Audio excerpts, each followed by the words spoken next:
बात जल्द से जल्द करने की कोशिश करूंगा। बाकी आज का जो सेशन है it's purely about public administration. Madam Umama आपको पहले पहले ब्यूरोक्रेसी के बारे में समझाएंगी कि है क्या, किस तरह से है अकॉर्डिंग टू दी सिलेबस और अकॉर्डिंग टू द सब्जेक्ट। और उसके बाद जो है she will open this floor for question and answer. You can ask any question from her related to public administration. और आप जेंडर स्टडीज के भी सवाल उनसे कर सकते हैं। उसके अलावा भी if you have any question generally, क्योंकि she is experience aspirant herself और उनकी सब्जेक्ट्स पे ग्रिप भी है, इस प्लेटफॉर्म से मैंने सिर्फ उनको ही चूज करके ये चांस दिया है जिनका मुझे खुद पता भी है कि वो अच्छा पढ़ाते हैं या वो खुद एक अच्छे एस्पायरेंट हैं। जैसे मेरे पास सुलेमान है, मैडम आयशा है, यासिर शाह है, मामा है, रूज है। मुझे सबका पता है कि वो खुद एक अच्छे एस्पायरेंट हैं और वो अगर आपको डिलीवर करेंगे तो वो बहुत ही अच्छा डिलीवर करेंगे। बाकी हमारी बेचेस का एक असूल रहता है कि मैं आप लोगों का जब एग्जाम नज़दीक होंगे तो एक बड़ा सा ग्रुप बना दूंगा, फिर उसमें थ्रू आउट जो भी इनरोल्ड होंगे जिस जिस बेचेस में, वो मेरे साथ कनेक्टेड रहेंगे। उसमें फिर डिफरेंट लेक्चर्स हो गए, कुछ चेकिंग हो गई, वो चलती रहेगी। ठीक है। So I am handing over this session to madam Umama. वो अब आपको ब्रीफ करेंगी। Let me make her host.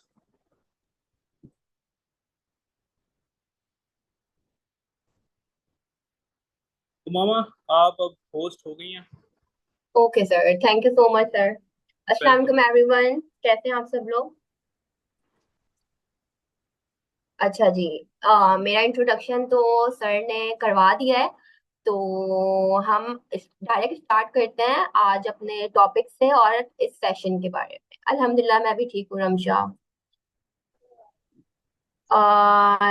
Let me share the screen with you guys.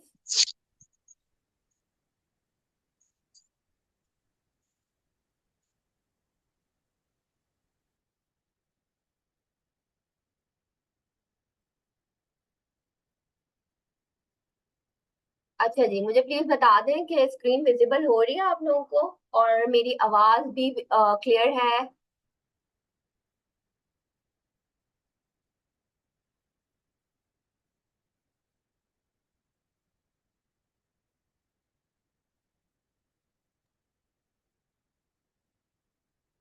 Okay, fine. अच्छा जी, सबसे पहले तो हम बात कर लेते हैं कि पब्लिक एडमिनिस्ट्रेशन में हमारी जो एफपीएससी की आउटलाइन है या एफपीएससी की सिलेबस है वो क्या है। क्योंकि मेरे जो भी सेशन होते हैं, जैसे कि सर ने आपको पहले भी बताया, हमने अभी जेंडर स्टडीज का 1 या 2 वीक्स ही हुए हैं, हमारा जेंडर स्टडीज का सेशन भी खत्म हुआ। तो उसमें भी जो मेरी अप्रोच होती है वो ये होती है कि हम एफपीएससी का जो रिकमेंडेड सिलेबस है ना वो 100% कवर करें। ठीक है। तो ये हमारी कोर्स आउटलाइन है। इसमें इंशाल्लाह इंशाल्लाह रबिया सारे क्वेश्चन आंसर हम ना सेशन के एंड में करेंगे। आप लोग के जो भी क्वेश्चन होंगे, जो भी क्वेरीज होंगी, आप एंड में मुझे पूछिएगा, इंशाल्लाह मैं सबका आंसर करूंगी। अच्छा जी, कोर्स आउटलाइन में सबसे पहले जो हमारा सेक्शन है वो पब्लिक एडमिनिस्ट्रेशन है। Its nature and scope, the role of public administration in a modern welfare state. किसी भी सब्जेक्ट को स्टार्ट करने से पहले आपको उस सब्जेक्ट के बारे में, उसकी नेचर और स्कोप के बारे में पता होना बहुत जरूरी है। ठीक है। फिर moving forward towards our second section जो होगा हमारा major school of thoughts in administration. ठीक है। ये one of the most important section है पब्लिक एडमिनिस्ट्रेशन का, specially for CSS, because theory अगर कि हम बात करें तो आप पास्ट पेपर एनालिसिस भी देख सकते हैं। हर ईयर जो है हमारा 1 या 2 क्वेश्चन थ्योरी से जरूर आते हैं। ठीक है। फिर हमारा थर्ड सेक्शन है ब्यूरोक्रेसी के बारे में, जो आज हम डिस्कस करेंगे। आज हमारे सेशन का टॉपिक भी ब्यूरोक्रेसी है। ठीक है। फिर हम देखेंगे एडमिनिस्ट्रेटिव लीडरशिप, इसकी कुछ अप्रोचेस हैं, कुछ स्टडीज हैं और क्वालिटीज हैं ऑफ अ गुड लीडर। सही है। फिर हम देखेंगे एडमिनिस्ट्रेटिव अकाउंटेबिलिटी। देन प्लानिंग के बारे में पढ़ेंगे, organization. Again it is one of the most important topics, because आपको पता होना चाहिए कि आपकी जो गवर्नमेंट है, जो आपकी फेडरल गवर्नमेंट है, प्रोविंशियल गवर्नमेंट है, उसकी हायरार्की कैसी है, वो किस तरह फंक्शन करती है। बिकॉज आप सब लोग सीएसएस एस्पायरेंट हैं और इन फ्यूचर इंशाल्लाह आप सब लोग सीएसपी होगे। तो जब तक आपको नो हाउ नहीं होगी ब्यूरोक्रेसी क्या होती है, ऑर्गेनाइजेशन क्या होती है, हमारी फेडरल गवर्नमेंट, प्रोविंशियल गवर्नमेंट किस तरह फंक्शन करती है, तब तक आप एक अच्छे सीएसपी नहीं बन सकते, आई सपोज। और यही रीजन है कि मैं पब्लिक एडमिनिस्ट्रेशन हर एस्पायरेंट को रिकमेंड करती हूँ, क्योंकि पब्लिक एडमिनिस्ट्रेशन पढ़ने से आप जो ये कौन कर रहा है, TW, please don't do this. अच्छा, आप सब लोगों ने क्या करना है, हाँ, आप लोग जिस जॉब के लिए अप्लाई कर रहे हो, जिस पोजीशन के लिए अप्लाई कर रहे हो, उसके बारे में उसकी नो हाउ आपको जरूर होनी चाहिए। तो पब्लिक एडमिनिस्ट्रेशन बहुत हेल्पफुल होगा। और इवन अगर हम कहें कि अगर आपका पॉलिटिकल साइंस भी ऑप्शनल है, तो पॉलिटिकल साइंस और पब्लिक एडमिनिस्ट्रेशन काफी ओवरलैप कर रहा होता है, ठीक है। देन हमारा सेक्शन है पर्सनल एडमिनिस्ट्रेशन। इसमें भी हम नेचर एंड स्कोप देखेंगे, पर्सनल फंक्शंस देखेंगे, then controlling and coordination. Controlling और कोऑर्डिनेशन इतना इंपॉर्टेंट टॉपिक नहीं है, बट फिर भी हम 100% सब कवर करेंगे। देन हमारा आता है कम्युनिकेशन, एंड लास्ट सेक्शन है फाइनेंशियल एडमिनिस्ट्रेशन। अगेन ये काफी इंपॉर्टेंट है, बिकॉज बजट के बारे में आपको पता होना चाहिए, बजट किस तरह बनता है, बजट की टाइप्स कैसी हैं, और हमारे बजट में क्या इश्यूज हैं। ठीक है, बीइंग अ सीएसएस एस्पायरेंट आपको अपने बजट के बारे में हर चीज पता होनी चाहिए, किस तरह फंक्शनिंग होती है, किस तरह फॉर्मेशन होती है। ये बहुत क्रूशियल है आप लोगों के लिए, ठीक है। अगर हम स्कोरिंग ट्रेंड की बात करें, तो पब्लिक एडमिनिस्ट्रेशन में 60-70 में मार्क्स आ जाते हैं। अच्छा, इसका एक वे होता है पेपर अटेम्प्ट करने का पब्लिक एडमिनिस्ट्रेशन में, जो आपको फॉलो करना पड़ेगा, वरना आपका क्या होता है कि इतने स्कोर नहीं आता, बिकॉज इसका स्पेसिफिक एक वे होता है जिसे आपको सॉल्व करना पड़ेगा, जिसकी कुछ चीजें होती हैं, जैसे फॉर इंस्टेंस आपको थ्योरेटिकल बैकग्राउंड देना पड़ेगा। आपको थ्योरीज में बहुत अच्छा ग्रिप होना चाहिए, क्योंकि पब्लिक एडमिनिस्ट्रेशन ऐसा टॉपिक है जिसमें हर टॉपिक में कोई ना कोई आपकी थ्योरी इम्प्लीमेंट हो रही होगी, अप्लाई हो रही होगी, ठीक है जी। अच्छा, अब बात करते हैं कि मेन फोकस क्या होगा इस सेशन का। As we have discussed earlier कि हम 100% जो है वो अपना सिलेबस तो कवर करेंगे ही सही, उसके अलावा मेरे जो भी सेशन होते हैं उनका मेन चीज ये होती है कि हमें पेपर अटेम्प्ट करना है। आप सब एस्पायरेंट्स हैं, आप सब लोग जो भी सेशन होता है आप लोग को यही होता है कि बुक कौन सी पढ़नी है, बुक कौन सी पढ़नी है। आप जितनी भी बुक्स पढ़ लो, आप जितनी भी सोर्सेज से पढ़ लो, जब तक आपको पेपर अटेम्प्ट करना नहीं आएगा, जब तक आपको क्वेश्चन डाइसेक्ट करना नहीं आएगा कि इस क्वेश्चन को किस डायमेंशन में लेके सॉल्व करना है, इस क्वेश्चन की क्या रिक्वायरमेंट्स हैं, आपके माइंड में आपके पास जितनी भी नॉलेज हो, उसका कोई फायदा नहीं होता। क्यों? क्योंकि आपके लिए इम्पोर्टेंट ये है कि जो आपके पास आपकी नॉलेज बेस है, आप उसको पेपर में अटेम्प्ट कर सको, आप पेपर में उस क्वेश्चन की रिक्वायरमेंट फुलफिल कर सको। ये बहुत इंपॉर्टेंट होता है। और इस सेशन का जो हमारा पब्लिक एडमिनिस्ट्रेशन का होगा, इसमें मेन फोकस जो हमारा होगा वो पेपर अटेम्प्टिंग टेक्निक्स होगा। इसमें हम क्वेश्चन सॉल्व करेंगे, हम इसमें आउटलाइंस बनाएंगे, इवेल्युएशंस होंगी ड्यूरिंग सेशन, अनलिमिटेड हमारे पास इवेल्युएशंस होंगी, अनलिमिटेड फीडबैक्स होंगे, हमारा मिड सेशन एक असाइनमेंट होगा। Sorry guys. देन उसके बाद हमारा एंड में एक ग्रैंड मॉक होता है, जो पूरा सीएसएस का जो हमारा पेपर प्रोसीजर होता है उसके अकॉर्डिंग होता है, ठीक है। अच्छा जी, let's move toward today's topic. आज जो हम डिस्कस कर रहे हैं वो हमारा मेन टॉपिक है ब्यूरोक्रेसी। बिकॉज जब तक आपको ब्यूरोक्रेसी के बारे में नहीं पता होगा, आप ब्यूरोक्रेट बनने वाले हो। इसका ये माइक माइक म्यूट कर दें प्लीज।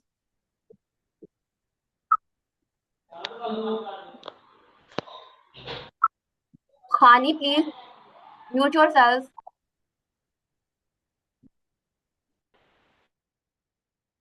ओके। अच्छा, सबसे पहले हम ब्यूरोक्रेसी के बारे में पढ़ेंगे कि ब्यूरोक्रेसी है क्या, डेफिनेशन देखेंगे। देन हम देखेंगे कॉन्सेप्ट ऑफ ब्यूरोक्रेसी। फिर हम मूव करेंगे towards theories of bureaucracy, and then ecology of bureaucracy. अच्छा जी, इस सेशन के एंड में हम एक क्वेश्चन भी अटेम्प्ट करेंगे, या एक क्वेश्चन की आउटलाइन बनाएंगे, ताकि आप लोगों को क्वेश्चन सॉल्व करने का आइडिया हो जाए, या आइडिया हो जाए कि हम किस तरह इस सेशन में क्वेश्चन सॉल्व करेंगे, पास्ट पेपर्स को देखेंगे, पास्ट पेपर एनालिसिस करेंगे, ठीक है। अच्छा जी, definition of bureaucracy. A bureaucracy describes the methods that are commonly established in governments and large organizations, such as corporations. Bureaucracy is pivotal in the administration of the country's rules and regulations. जिस तरह किसी company को चलाने के लिए एक हमारे पास hierarchy होती है, एक ऑर्गेनाइजेशन होती है, उसी तरह सेम वे में एक कंट्री को चलाने के लिए, उसकी गुड एडमिनिस्ट्रेशन के लिए, उसकी गवर्नेंस के लिए ब्यूरोक्रेसी एग्जिस्ट करती है। ब्यूरोक्रेसी को अगर आप एक ऑर्गेनाइजेशन की तरह या कॉरपोरेशन की तरह कंसीडर करें तो गलत नहीं होगा। ब्यूरोक्रेसी में आपके पास रूल्स और रेगुलेशंस होते हैं, उसको फॉलो करके आप क्या कर रहे होते हैं, आप कंट्री को एडमिनिस्टर कर रहे होते हैं। अच्छा जी, ब्यूरोक्रेसी अगर हम वर्ड की बात करें तो it is drive from French word bureau, means desk government. Bureau means desk government. एक हमारे पॉपुलर जर्मन सोशियोलॉजिस्ट हैं max weber. Max Weber popularized it, and he defined bureaucracy as a hierarchical organization of officials appointed to carry out certain public objectives. हम बहुत सुनते हैं establishment system के बारे में। सिस्टम क्या होता है? सिस्टम हमारी ब्यूरोक्रेसी होती है, ठीक है। फॉर इंस्टेंस अगर हम एग्जांपल लें, हमारी कंट्री में जितनी डेवलपमेंट्स हो रही होती हैं, जितनी हमारे टैक्सेस के काम हो रहे होते हैं, जितनी हमारे रोड, अगर हम बात करें रोड की कंस्ट्रक्शन हो रही हैं, हमारी अकाउंटेबिलिटी हो रही है, हमारे अकाउंट्स देख रहे हैं, हमारे बजट्स बन रहे हैं, ये कौन कर रहे हैं?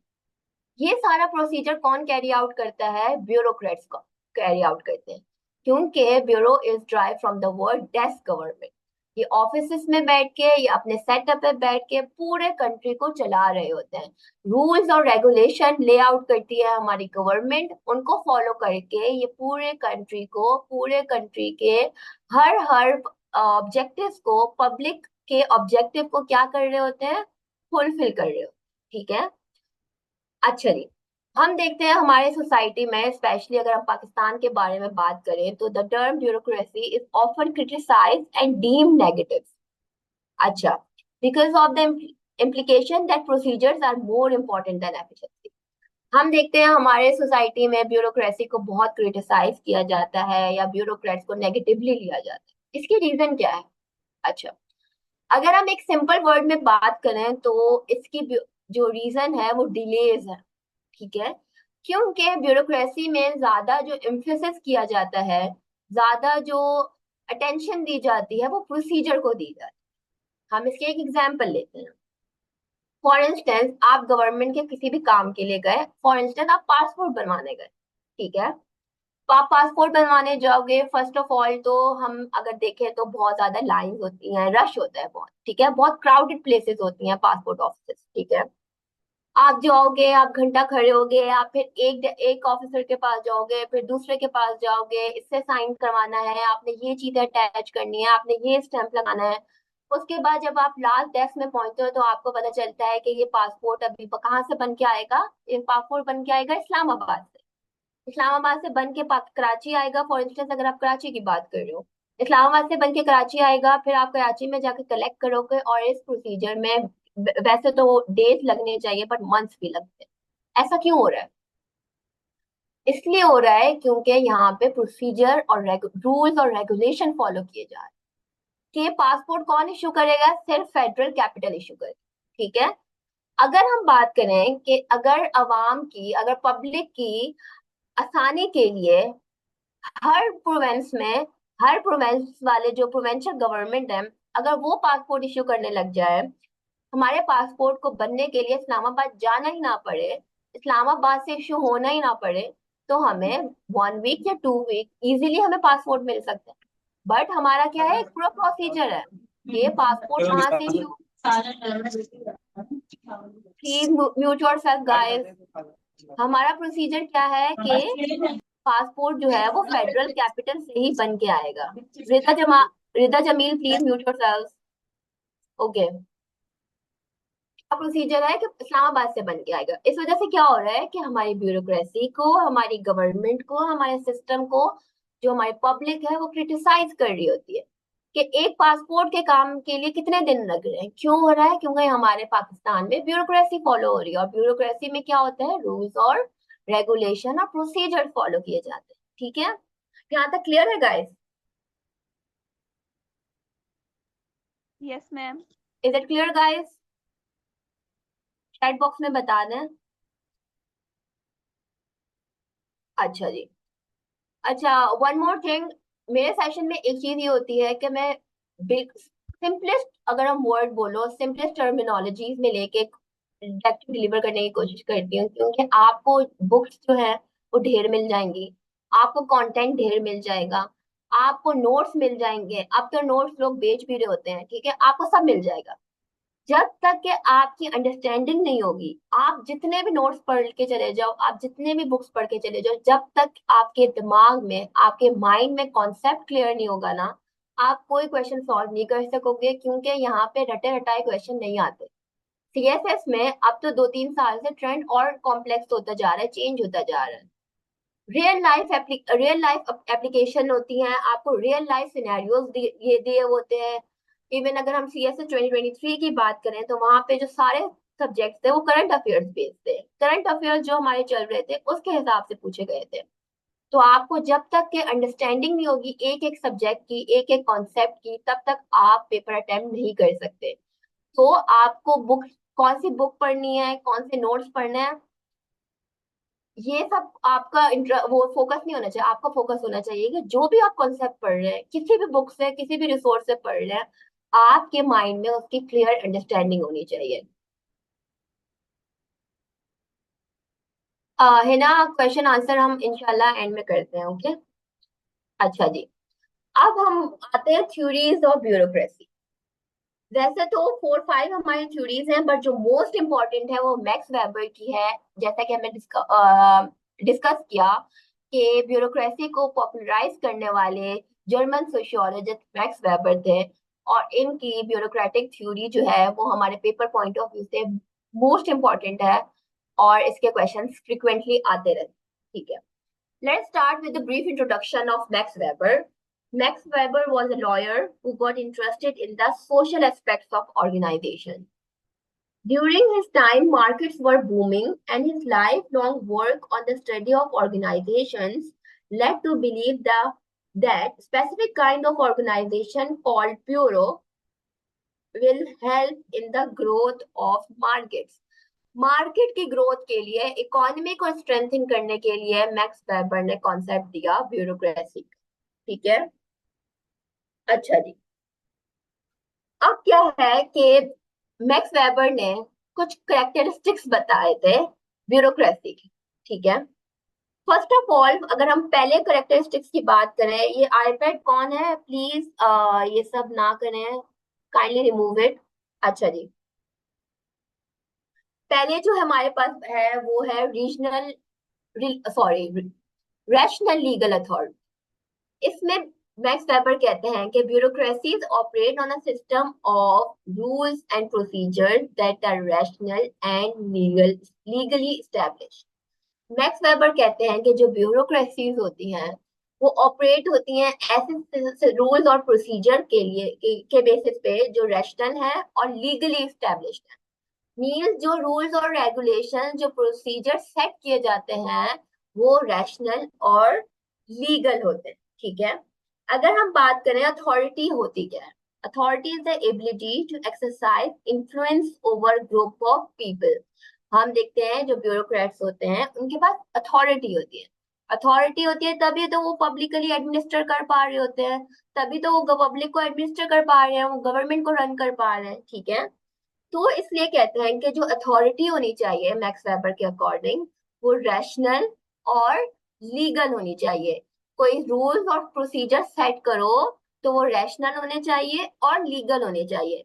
ब्यूरोक्रेट्स खुद से कोई रूल सेट नहीं करेंगे, जो रूल सेट होंगे वो लीगली स्टैब्लिश होने चाहिए, ठीक है? Second characteristics max weber bureaucracy का बताते हैं, हायरार्की। अच्छा जी। हायरार्की क्या है? Clear chains of command with each level controlled by higher levels. Hierarchy का मतलब है, मैक्स वेबर कहते हैं, ब्यूरोक्रेसी में क्या होनी चाहिए? ब्यूरोक्रेसी में हायरार्की होनी चाहिए। Means top down approach. Top वाले जो ऑफिशियल्स होंगे वो जो डाउन वाले ऑफिशियल्स होंगे उनको ऑर्डर करेंगे। डाउन वाले क्या करेंगे, उनको क्लियरली फॉलो करेंगे, उनके हर कमांड को फॉलो करेंगे, और उनका हर एक्शन, जो डाउन वाले हमारे हायरार्की में लोग हैं, ऑफिशियल्स हैं, उनका हर एक्शन को कौन कंट्रोल करेगा, हायर लेवल्स कंट्रोल करेंगे। जिस तरह आप में से बहुत सारे लोग जरूर जॉब्स वगैरह करते होंगे, तो जॉब्स में क्या होता है, हमारी एक हायरार्की होती है। किस तरह हायरार्की होती है, सीईओज होते हैं, सीओओज होते हैं, देन हमारे पास क्या होते हैं, लाइन मैनेजर्स होते हैं, देन हमारे पास जनरल मैनेजर्स होते हैं, फिर हमारे पास डिपार्टमेंट वाइज मैनेजर होते हैं, फिर हमारे पास टीम मैनेजर होते हैं। आप क्या कर रहे हो, आप रिपोर्ट कर रहे हो टीम मैनेजर। टीम मैनेजर ने किसको रिपोर्ट करना है, उसने लाइन मैनेजर, लाइन मैनेजर ने डिपार्टमेंट मैनेजर, फिर डिपार्टमेंट मैनेजर ने जनरल मैनेजर, जनरल मैनेजर किसको करता है, सीईओ को रिपोर्ट करता है। ये क्या है, एक हायरार्की है, और हर हायरार्की में जो लोग बैठे हुए हैं उनको कंट्रोल कौन कर रहा है, हायर लेवल। ठीक है, अच्छा जी। फिर वो कहते हैं specialization, division of labour into specialized roles and task. Specialization का मतलब है कि जो बंदा जो काम करे वो उसमें स्पेशलाइज्ड होना चाहिए। फॉर इंस्टेंस, एक इंसान है, एक हमारे पास वर्कर है, वो क्या है, टाइपर है, वो कंटेंट राइटर है फॉर इंस्टेंस, तो वो सिर्फ कंटेंट पे फोकस करेगा, वो बाकी काम नहीं करेगा। वो सिर्फ वही काम करेगा जिसमें उसे स्पेशलाइजेशन है, जो उसे असाइन हुआ है, उसके अलावा वो कोई काम नहीं करेगा।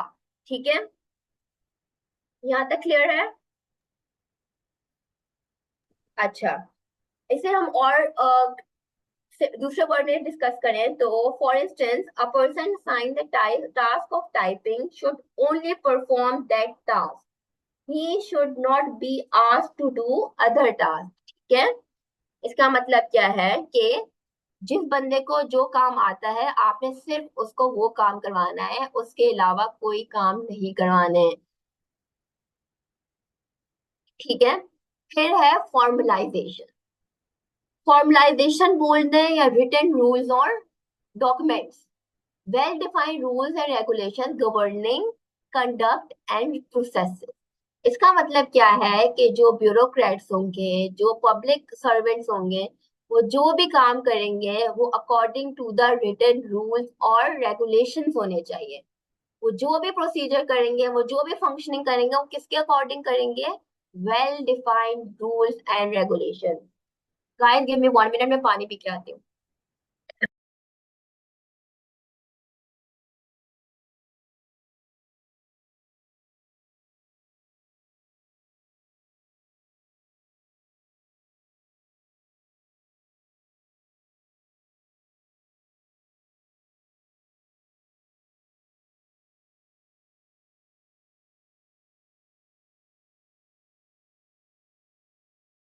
अच्छा जी, जो हमने अभी डिस्कस किया था कि डिलेज होते हैं, हमारे प्रोसेस जो होते हैं वो बहुत टाइम लेते हैं, उसमें हमने डिस्कस किया था, पासपोर्ट की एग्जांपल ली थी। अच्छा, ये क्यों होता है, क्योंकि वहां पे जो ऑफिशियल बैठे होते हैं उनको रूल्स और रेगुलेशंस फॉलो करने पड़ते हैं, और वो रूल्स और रेगुलेशन ब्यूरोक्रेसी की एक करेक्टरिस्टिक्स है। क्योंकि ब्यूरोक्रेसी जिसकी ब्यूरोक्रेसी की अगर हम फाउंडेशन की बात करें तो वो यही रूल्स हैं। ठीक है, और यही रूल्स अगर हम पाकिस्तान की ब्यूरोक्रेसी में देखो तो यही रूल्स की बात होती है और यही रूल्स फॉलो करने पड़ते हैं। फॉर इंस्टेंस, स्टैम्प जो है वो एक ऑफिशियल करेगा, एक डिपार्टमेंट करेगा, तो दूसरा स्टैम्प या दूसरा सिग्नेचर दूसरे डिपार्टमेंट से करवाने पड़ते हैं। ये हमने अभी क्या बात की थी, हायरार्की की बात की थी, स्पेशलाइजेशन की बात की थी, तो ये सब इसके अंडर लाई करते हैं। ठीक है, अच्छा जी। फिर हमारे पास आता है सेकंड लास्ट, इम्पर्सनैलिटी। ठीक है, impers Ibad Khan please don't do this. Impersonality क्या है, decisions and actions are taken without favouritism और पर्सनल कंसीडरेशन। सबसे इंपॉर्टेंट अगर हम एक करेक्टरिस्टिक्स बोले ब्यूरोक्रेट्स का तो वो क्या होगा, इम्पर्सनैलिटी। आप जो काम करोगे, जो एक्शंस लोगे, जो डिसीजंस लोगे, वो विदाउट एनी फेवरेटिज्म और पर्सनल कंसीडरेशंस। फॉर इंस्टेंस, अगर आपको साइन करना है तो आप इस बंदे का पहले सिग्नेचर कर लो या उसे अथॉरिटी दे दो जो आपका कोई फैमिली मेंबर्स है, जो या आपका कोई जानने वाला है। तो ये क्या है, फेवरेटिज्म या पर्सनल कंसिडरेशन है। ब्यूरोक्रेट्स को इम्पर्सनल होना चाहिए, उनको सिर्फ वही चीजें फॉलो करनी चाहिए जो रूल्स और रेगुलेशंस हैं, वो वही डिसीजन और एक्शन लेने चाहिए जो गवर्नमेंट की तरफ और जो मेरिट बेस्ड हो। वो बिल्कुल भी फेवरेटिज्म और पर्सनल कंसिडरेशन पे लाइन नहीं करने चाहिए। सही है। आगे हम डिस्कस करेंगे जब पाकिस्तान की ब्यूरोक्रेसी के हम कुछ फ्लॉज डिस्कस करेंगे, तो इन्हीं को लेके हम क्या करेंगे, हम अपना क्वेश्चन बोल दो या टॉपिक बोल दो, उनको डिस्कस करेंगे। बिकॉज आपने इम्पर्सनैलिटी अभी पढ़ा तो आपको जरूर आ रहा होगा कि पाकिस्तान में अगर हम बात करें तो सबसे बड़ा इशू यही है कि फेवरेटिज्म और पर्सनल कंसिडरेशन की जाती है। ठीक है। अच्छा जी। अब है merit based advancement. Employment and promotions are based on qualifications and performance. Merit based advancement ये है कि जो भी एम्प्लॉयमेंट होगी, रिक्रूटमेंट होगी या प्रमोशन होगी, वो based on qualification and performance ही हो। इसकी सबसे प्राइम एग्जांपल हमारे पास सीएसएस एग्जामिनेशन है। आपने सुना होगा कि फेवरेटिज्म हो गई या पर्सनल कंसिडरेशन बाकी जॉब्स में हो रही होती है या किसी ने रिश्वत ली, लेकिन सीएसएस में ऐसा नहीं होता, क्योंकि सीएसएस में मेरिट बेस्ड एडवांसमेंट, ए बात Khan please don't do this, merit based advancement होती है। किस तरह कि आप सबसे पहले आपकी क्वालिफिकेशन पे बात करें। क्वालिफिकेशन क्या है सीएसएस की, कि आपको बैचलर डिग्री होनी चाहिए। हर एस्पायरेंट के पास बैचलर डिग्री होगी तभी वो सीएसएस के लिए एलिजिबल होगा। तो ये क्या है कि हमारे पास क्वालिफिकेशन है। फिर है कि परफॉर्मेंस। परफॉर्मेंस हमारी किस तरह दिखती है, सीएसएस जो है वो इस बेसिस पे तो नहीं होता कि आपकी यूनिवर्सिटी में कितनी सीजीपी है या आपके मैट्रिक में कितने मार्क्स हैं, इंटर में कितने मार्क्स हैं। वो टोटली बेस करता है कि आपके सीएसएस एग्जामिनेशन में कितना स्कोर था और आप जो है क्वालिफाई करते हो या नहीं करते। अगर आप क्वालिफाई नहीं करोगे तो आप बेशक किसी ब्यूरोक्रेट के बेटे हो, आप किसी पॉलिटिशियन के बेटे हो या कुछ भी हो, आपको सीएसएस की जॉब नहीं मिल सकती, आप ब्यूरोक्रेट नहीं बन सकते।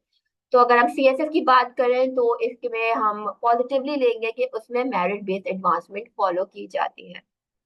अच्छा जी। Is it clear guys? यहाँ तक क्लियर है?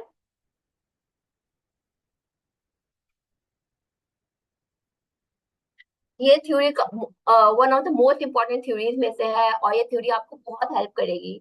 आपको जो पब्लिक एडमिनिस्ट्रेशन के अगर आप दूसरे क्वेश्चन भी करोगे तो आप ये थ्योरी आराम से अप्लाई कर सकते हो। फॉर इंस्टेंस अगर आपके पास क्वेश्चन आया कि पाकिस्तान के ब्यूरोक्रेसी में फॉल्ट्स आ रहे हैं या क्रिटिसाइज किया जा रहा है, तो क्यों किया जा रहा है, उसमें आप मैक्स वेबर की ब्यूरोक्रेसी की थ्योरी बता सकते हो, उसकी करेक्टरिस्टिक बता सकते हो। फिर आप बताओ कि पाकिस्तान में इम्पर्सनैलिटी फॉर इंस्टेंस फॉलो नहीं की जाती, स्पेशलाइजेशन की वजह से डिलेज होते हैं, हायरार्की की वजह से डिले होते हैं। तो मैथ्स वेब ये थ्योरी आपको बहुत अच्छी तरीके से आनी चाहिए और ये one of the most important theory में से एक है। अच्छा जी। अब हमारे पास है सेकंड थ्योरी जो है हेनरी फ्यूल्स एडमिनिस्ट्रेटिव थ्योरी। अच्छा जी। हेनरी फ्यूल जो है वो एक फ्रेंच इंजीनियर थे and management theorist, propose principles for organizational management which complement Weber's idea. आगे हम वेबर, मैक्स वेबर के आइडिया जो है जो हमने अभी डिस्कस किया उसको कॉम्प्लीमेंट करती है हमारे पास हेनरी फ्योर की एडमिनिस्ट्रेटिव थ्योरी। अच्छा। ये भी जो है वो ओवरलैप करती है या काइंड ऑफ थोड़ी बहुत सिमिलैरिटीज की है मैक्स वेबर की। ठीक है। क्योंकि ये कॉम्प्लीमेंट कर रही है मैक्स वेबर की ब्यूरोक्रेटिक थ्योरी को। अच्छा जी। फर्स्ट ऑफ ऑल इसके कैरेक्टरिस्टिक्स की अगर हम बात करें तो ये भी बात करते हैं डिवीजन ऑफ वर्क। ठीक है। ये कहते हैं कि स्पेशलाइजेशन इंक्रीजेस प्रोडक्टिविटी, के हमने जैसे डिस्कस किया जिस इंसान को, जिस वर्कर को जो काम आएगा वो वही काम करेगा, तो इस वजह से उसकी प्रोडक्टिविटी इंक्रीज होगी। उसको कोई दूसरा काम नहीं बोल रहा होगा। फॉर इंस्टेंस वो टाइपर है तो उसे बोलेंगे आप सिर्फ टाइप करो, आप ये कॉपी करवा लाओ, आप ये प्रिंट करवा लाओ, जैसे कि हम ऑर्गेनाइजेशन पे देखते हैं। जब ये चीजें नहीं होंगी तो वो क्या करेगा, वो सोलली फोकस करेगा अपने काम, अपने काम पे फोकस करेगा, तो इससे इससे उसकी क्वालिटी भी इंप्रूव होगी और प्रोडक्टिविटी भी इंक्रीज होगी। सही है। सेकंड जो अथॉरिटी के हम कैरेक्टरिस्टिक्स की बात करें तो वो है अथॉरिटी एंड रिस्पॉन्सिबिलिटी। ठीक है। Manager must have the authority to give orders and ensure their execution. For instance हम एक ऐसी ऑर्गेनाइजेशन की एग्जांपल ले लेते हैं जिसमें मैनेजर एग्जिस्ट तो करता है और मैनेजर की कोई नहीं सुनता, तो क्या होगा, जब मैनेजर के पास अथॉरिटी ही नहीं है, जब कोई उसकी बात सुनता ही नहीं है तो क्या वो ऑर्गेनाइजेशन अच्छी तरीके से चल सकेगी? उसकी प्रॉपर फंक्शनिंग हो सकेगी? नहीं। सब अपनी अपनी मर्जी करेंगे। जिसका जब दिल चाहेगा वो ऑफिस आएगा, जिसका जो दिल चाहेगा वो काम करेगा। तो इसलिए जरूरी है कि मैनेजर्स के पास अथॉरिटी होनी चाहिए एंड रिस्पॉन्सिबिलिटी। सही है। अच्छा, हेनरी फ्योल फिर एक one of the most important का कैरेक्टरिस्टिक्स है unity of command. Employees should receive orders from only one superior. इसका मतलब ये है, फॉर इंस्टेंस, अगर आप ऑफिस की बात करें, आपके पास दो मैनेजर हैं जिसकी आपने बात सुनी है। एक मैनेजर आपको कह रहा है कि आप ये काम करो, ठीक है, ये सर्टेन काम करो। दूसरा कह रहा है कि नहीं, आप ये काम करो। आप तो कंफ्यूज हो गए कि किसका काम करना होगा। आप एक मैनेजर को खुश करो या दूसरे मैनेजर को खुश करो, या उसका काम करो या उसका काम करो। इस तरह कंफ्यूजन क्रिएट होती है, इस तरह प्रोडक्टिविटी डिक्रीज होती है। इसलिए इट इज एसेंशियल के यूनिटी ऑफ कमांड हो। एम्प्लॉयज जो हैं वो एक सुपीरियर से ऑर्डर रिसीव करें। हम हायरार्की की बात कर रहे थे। हायरार्की में भी क्या होता है कि जो, अगर हम डाउन वाले की बात करें, जो सबसे लोएस्ट लेवल में ऑफिशियल है या ऑफिसर है, उसके जो अंडर टीम है वो सिर्फ उस ऑफिशियल की या उस ऑफिसर की बात सुनेंगे। आगे जो उसके टॉप में जो हायरार्की बैठी हुई है, टॉप में जो ऑफिशियल बैठे हुए हैं, उसको जो रिपोर्टिंग करेगा, जो आंसरेबल होगा, जिसकी रिस्पॉन्सिबिलिटी होगी, वो सिर्फ ऑफिसर होगा। टीम को सिर्फ किसकी बात सुननी है? जो उनके मैनेजर है, जो उनके ऊपर ऑफिशियल है। आगे जितने भी एग्जिस्ट करते हैं वो उसका मसला नहीं है, उसका इश्यू नहीं है। उसे सिर्फ एक की बात सुननी है, ठीक है। अब हमारे फोर्थ है यूनिटी ऑफ डायरेक्शन।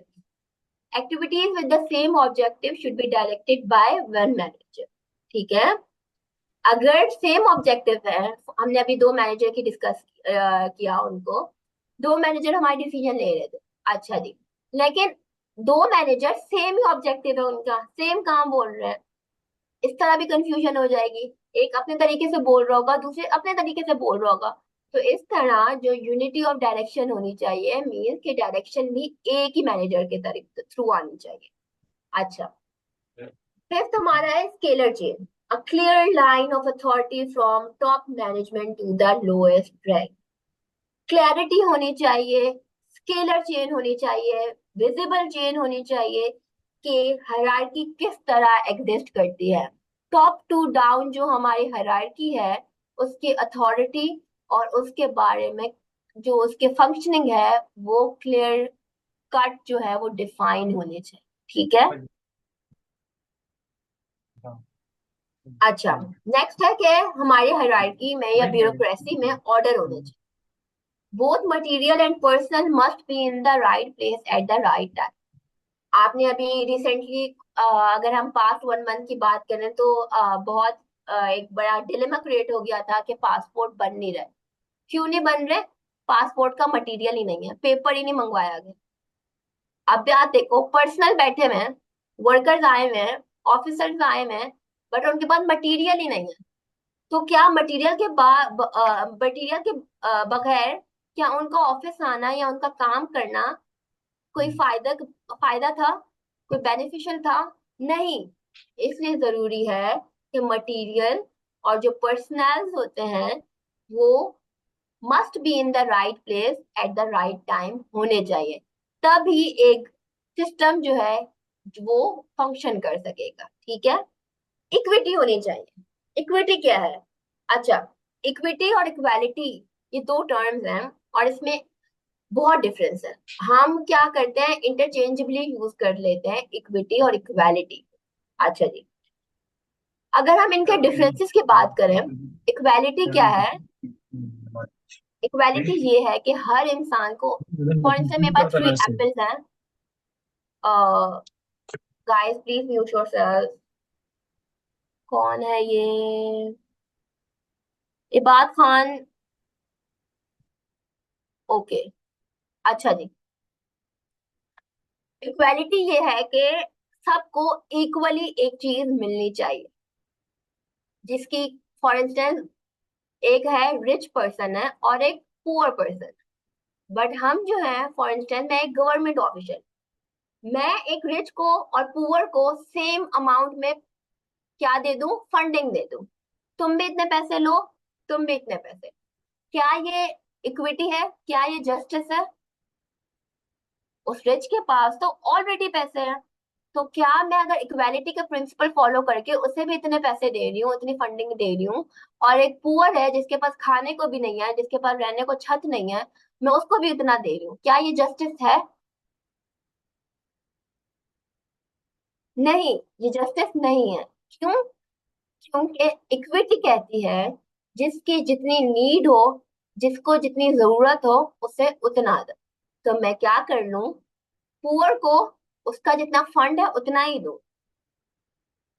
रिच का जो फंड था उसमें भी फॉर इंस्टेंस 50 या 70% मैं पुअर को दे दूं, क्योंकि उसे ज्यादा जरूरत है, और जो रिच है जिसके पास ऑलरेडी रिसोर्सेज है उसे कम जरूरत है, तो मैं उसे कम फंडिंग दूं।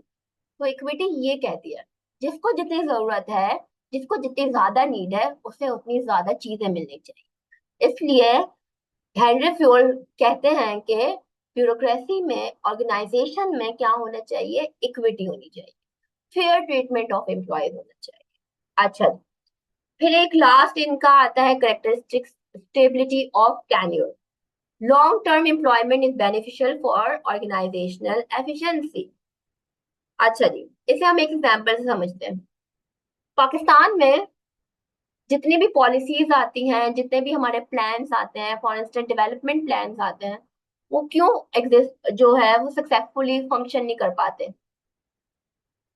पाकिस्तान का अगर हम बोलें कि सबसे बड़ा मसला जो है वो क्या है, वो है पॉलिटिकल इंस्टेबिलिटी।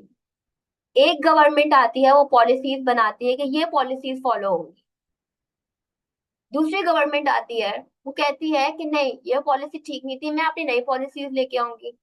जितना हार्ड वर्क, जितना रिसोर्स, जितनी फंडिंग उस प्रीवियस में लगी होती है, वो सब क्या हो जाती है, वो सब वेस्ट हो जाती है, वो सब वेस्ट हो जाती है। अब जो न्यू गवर्नमेंट आई है, वो अपनी अलग पॉलिसीज बनाएगी, वो अपने अलग फंड एलोकेट करेगी, और वो अपना काम करेगी। अभी सेकंड गवर्नमेंट, जो करंट गवर्नमेंट है, वो अपना काम कर रही होती है कि नेक्स्ट गवर्नमेंट की बारी आ जाती है, वो अपनी अलग पॉलिसी। इससे क्या हो रहा है कि कंफ्यूजन चल रही है, कौन सी पॉलिसीज चलानी है, कौन सी पॉलिसीज कंट्री के लिए ठीक है, कौन सी नहीं है। तो इसलिए हेनरी फ्योल कहते हैं कि स्टेबिलिटी ऑफ टेन्योर होनी चाहिए।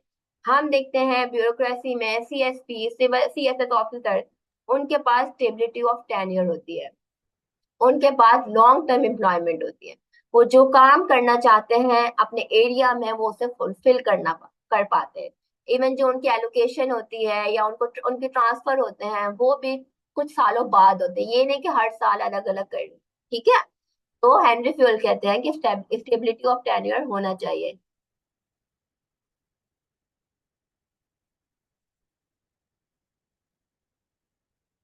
रमशा, अगर हम बात करें तो बहुत सारे इश्यूज हैं। आप सबसे पहले डायरेक्ट मैसेज ना करें, आप ग्रुप में मैसेज करें। दूसरा, अच्छा, रमशा कह रही है कि इंटरफेरेंस नहीं है मेन इशू। अगर हम पाकिस्तान की बात करें तो पाकिस्तान के, अगर हम बोलें कि इनफाइनाइट इश्यूज हैं, तो वो गलत नहीं होगा। अगर हम देखें 5-10 सालों में, तो सबसे बड़ा इशू पाकिस्तान का क्या है, पॉलिटिकल इंस्टेबिलिटी है। इसी पॉलिटिकल इंस्टेबिलिटी की वजह से आज तक हमारा जो मुल्क है वो तरक्की नहीं कर पा रहा। तो अगर हर किसी का अलग अलग ओपिनियन हो सकता है, according to me, it's my personal opinion, कि सबसे बड़ा इशू पॉलिटिकल इंस्टेबिलिटी है। ठीक है, अच्छा जी, यहाँ तक क्लियर है गाइस? जब तक कि एक थ्योरी या एक टॉपिक क्लियर नहीं होता, मैं आगे मूव नहीं करती, बिकॉज जब तक आप लोगों को क्लियर नहीं होगा तो मेरा बस बोलते जाना फायदा नहीं होता।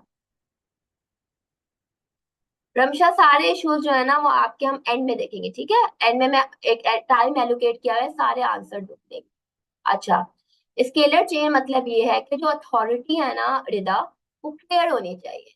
मीन्स कि मैनेजर को पता होगा कि मैंने किसको रिपोर्ट करना है और इसी बंदे को रिपोर्ट करना है। ठीक है, तो ये क्या है कि, अच्छा, अब मैनेजर के पास सर्टेन अथॉरिटी है, अगर उसे कोई अपने अथॉरिटी के अगेंस्ट या अथॉरिटी के ऊपर कोई काम करवाना है, तो उसे पता होना चाहिए कि मेरे टॉप में कौन सा ऐसा बंदा बैठा हुआ है जिसके पास अथॉरिटी है कि वो ये मेरा काम करवा सके या मेरा काम कर सके।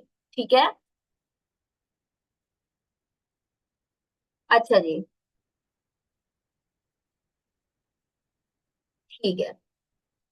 फिर हमारे पास आती है Robert Merton bureaucratic dysfunction.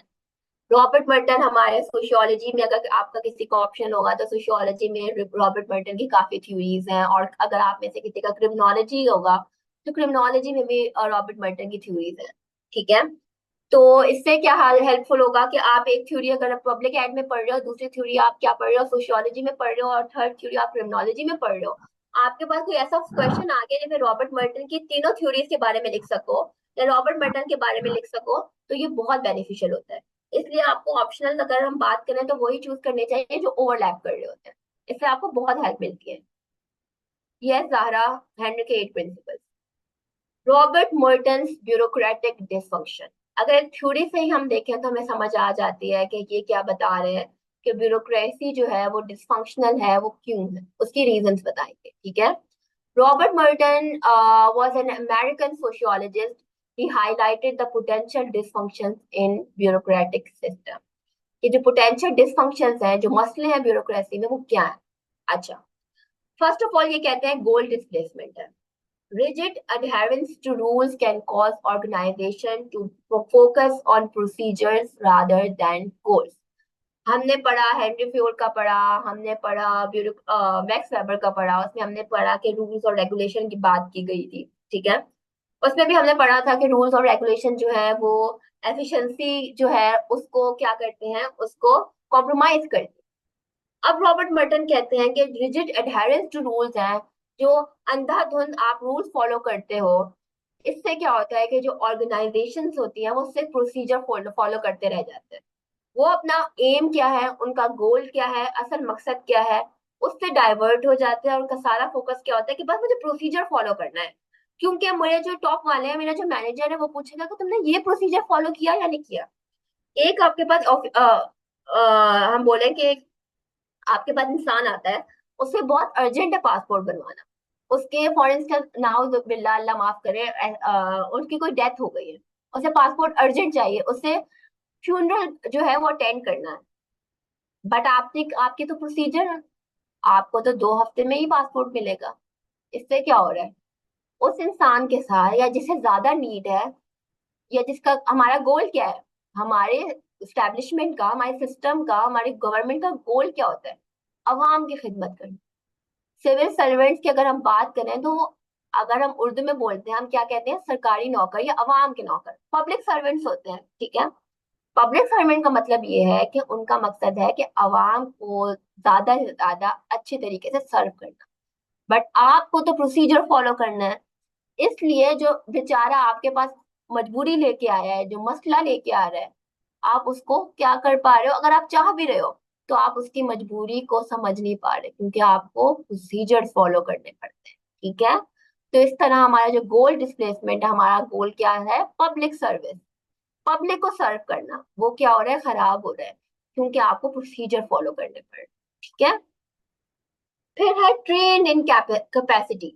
Specialisation can lead to a lack of flexibility and inability to respond to new situation.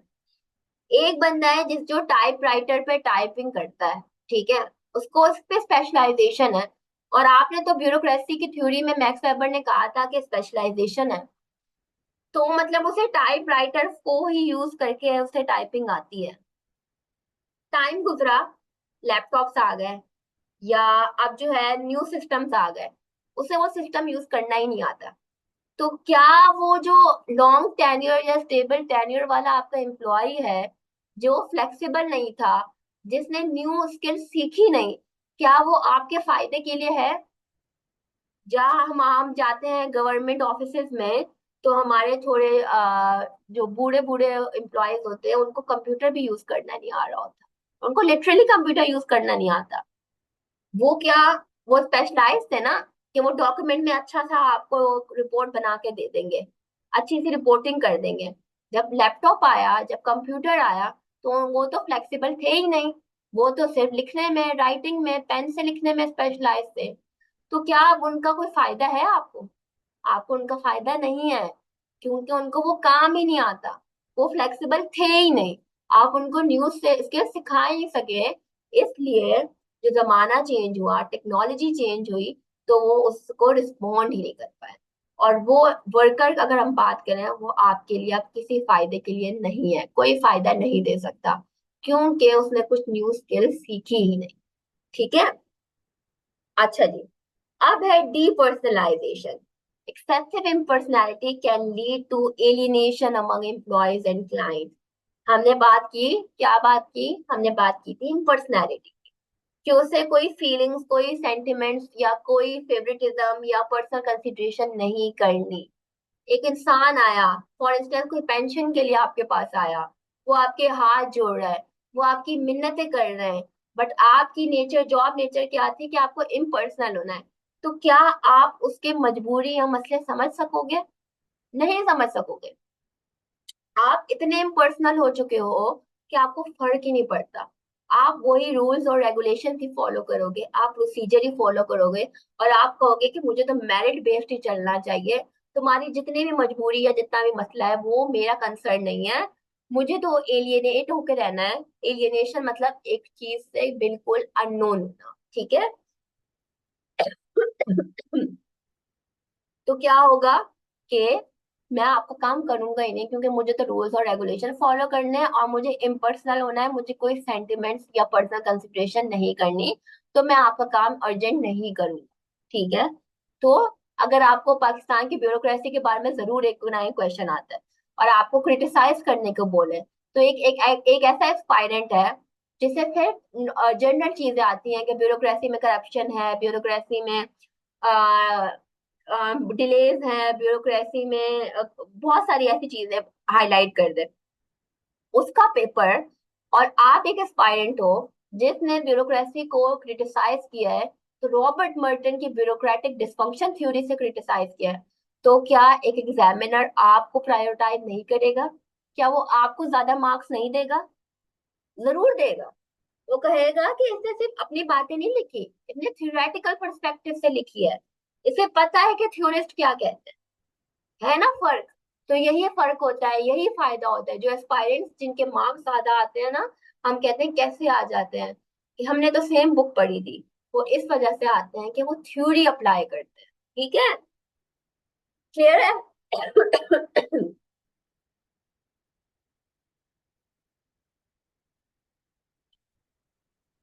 Guys, is it clear? The bureaucrat.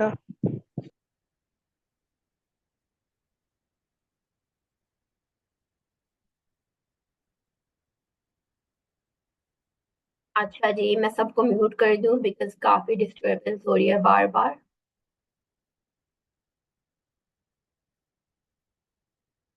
अच्छा, डीपर्सनलाइजेशन आई के। अच्छा, नेक्स्ट टाइम इंशाल्लाह जब आप सेशन ज्वाइन करेंगे तो अपने फुल नेम से आया करें, ताकि मुझे फिर कॉल आउट करना है तो इश्यू हो जाता है। डीपर्सनलाइजेशन का मतलब ये है कि हमने डिस्कस किया कि इम्पर्सनल होना है, मतलब कि किसी के सेंटिमेंट्स नहीं रखने, किसी की पर्सनल कंसिडरेशन नहीं देने, किसी को फेवर नहीं देने। डीपर्सनलाइजेशन का मतलब ये है कि एक इंसान आया, वो मुझे मेरी मिन्नतें कर रहा है, हाथ जोड़ रहा है, मुझे अपने मसले बता रहा है, जेन्युइन बता रहा है, बट मैं उसके मसले समझ ही नहीं पा रहा, मुझे समझने ही नहीं है, क्योंकि मुझे क्या करना है, रूल्स फॉलो करने हैं। मुझे तो इम्पर्सनल होना है, मुझे तो पर्सनल नहीं होना। मतलब कि तुम्हारे इश्यूज मैं समझूंगा नहीं, क्योंकि मेरी जॉब की रिक्वायरमेंट ही ये है कि तुम्हें किसी के मसले नहीं समझने, तुम्हें प्रोसीजर फॉलो करने हैं। तुम्हें किसी की मजबूरियां नहीं समझनी, तुम्हें प्रोसीजर फॉलो करने हैं। तो इस वजह से क्या हो रहा है, उस इंसान का अगर जो रिस्पॉन्सिबिलिटी है, गोल क्या है, तो वो पब्लिक सर्वेंट था ना, उसे पब्लिक का सर्वेंट है, उसे पब्लिक के लिए काम करना है। वो पब्लिक के मसले समझ ही नहीं पा रहा, क्योंकि अगर वो समझ भी पा रहा होता है तो क्या होता है, उसके हाथ बंधे होते हैं, तो प्रोसीजर्स फॉलो करने पड़ते हैं। अगर वो किसी को फेवर करके, किसी को फॉर इंस्टेंस ज्यादा अगर हम बात करें आटा दे देता है, ये काम भी, राशन डिस्ट्रीब्यूशन वगैरह, ये भी हमारे सीएसपी का काम होता है ना, पीएएस ऑफिसर्स का होता है। ठीक है। उनको दे दिया। ठीक है। एक बंदा आया जो कहे कि मेरे तो घर में 20 लोग हैं, मुझे बहुत मसला है, भूख से मर रहे हैं, मुझे ज्यादा राशन दे दो। मैं कहूंगी कि मेरा मसला नहीं है, मुझे तो है कि हर घर में दो दो बोरी या दो दो आटे के थैले देने हैं, तो मैं तो उतना ही दूंगा। तो ये है डीपर्सनलाइजेशन। सही है? क्लियर है आई के? अब आपका नाम पता नहीं क्या है, इधर क्लियर आई के?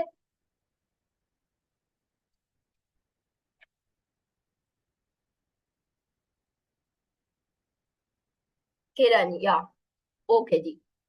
अब हम आते हैं न्यू पब्लिक मैनेजमेंट। इसके बारे में मैं आपको एक शॉर्ट सी स्टोरी बताती हूँ। जब मैंने फर्स्ट अटेम्प्ट दी थी तो मैंने न्यू पब्लिक मैनेजमेंट को एक दो लाइन की थ्योरी पढ़ी थी और सिर्फ अटेंशन ही नहीं दी थी, ध्यान ही नहीं दिया था। आपके दिन में दो पेपर होते हैं ना, तो मैं सुबह फजर के टाइम उठी हुई थी पब्लिक एड रिवाइज करने की। तो मेरे पास एक कॉन्सेप्ट आया न्यू पब्लिक मैनेजमेंट। मैंने ऐसे इंटरनेट खोला, मैंने कहा थोड़ा बहुत पढ़ लेती हूँ इसके बारे में। आप यकीन करेंगे, CSS 2023 में 3 क्वेश्चन जो थे वो न्यू पब्लिक मैनेजमेंट से आए हुए थे। अगर मैं सुबह उठ के ये कॉन्सेप्ट देखती ही ना, तो क्या मैं अटेम्प्ट कर पाती? तो ऐसे अल्लाह आपकी मदद करता है।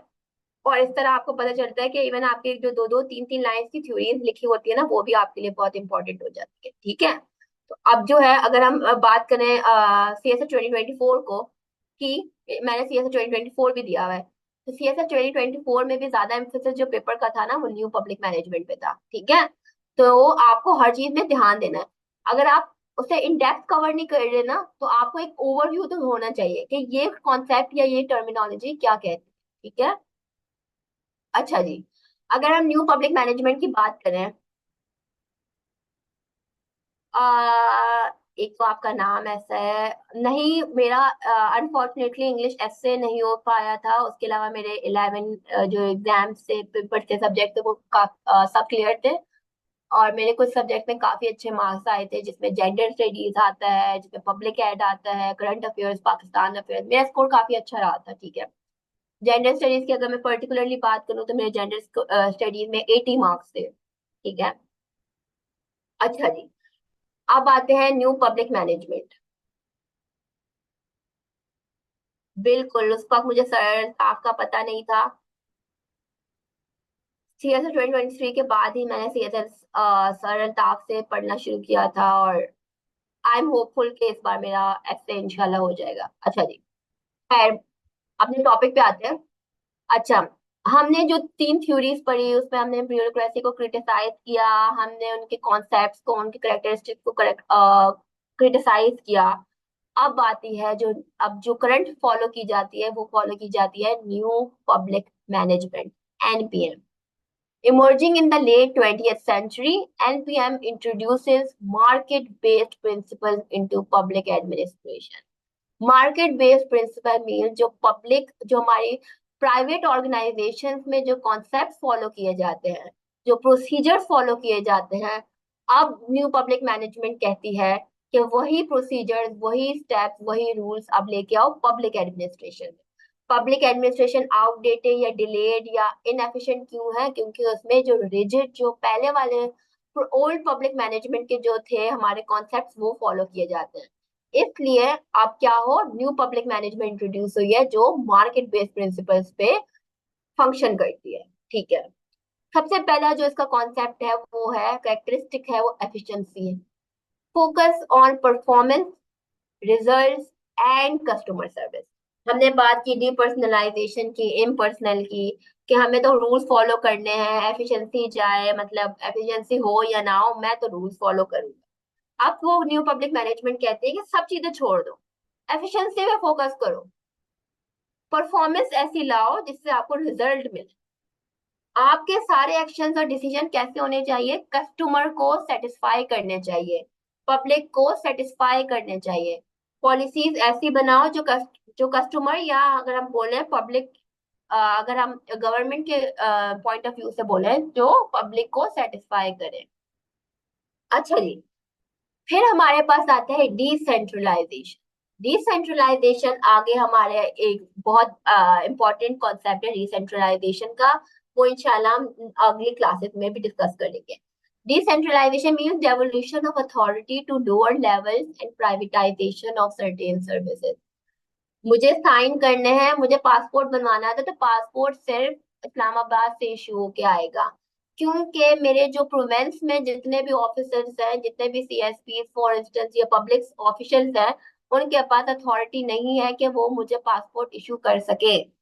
इसलिए न्यू पब्लिक मैनेजमेंट कहती है डिसेंट्रलाइज करो, मींस पावर को, अथॉरिटी को डिवॉल्व करो, लोअर लेवल में अथॉरिटी दो, ताकि वो एक्शन ले सके, ताकि वो डिसीजन ले सके। और privatisation of certain services. Privatisation की बात करें तो आजकल न्यूज में आपने काफी सुना होगा, प्राइवेटाइजेशन प्राइवेटाइजेशन। प्राइवेटाइजेशन का मतलब ये है कि जो गवर्नमेंट ओन्ड ऑर्गेनाइजेशन थी या गवर्नमेंट ओन जो सर्विसेज होते हैं उनको प्राइवेटाइज कर दो, उनको पब्लिक लोगों को दे दो, प्राइवेट लोगों को दे दो। क्योंकि प्राइवेट जो है, प्राइवेट ऑर्गेनाइजेशन जो है वो ज्यादा अच्छे तरीके से वर्क करती है और फंक्शन करती है। ठीक है। अच्छा जी, अगर हम थर्ड करेक्टरिस्टिक्स की बात करें तो हमारे पास है competition, introducing competitive pressures to improve service delivery। कौन किसका मैसेज आया है? फरिया साई से मतलब सरलताफ है।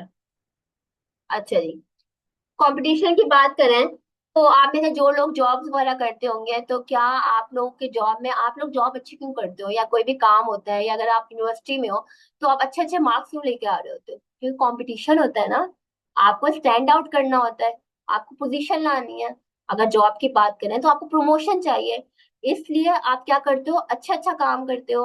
आपकी जो जॉब होती है आप उसे अच्छे तरीके से फुलफिल करते हो।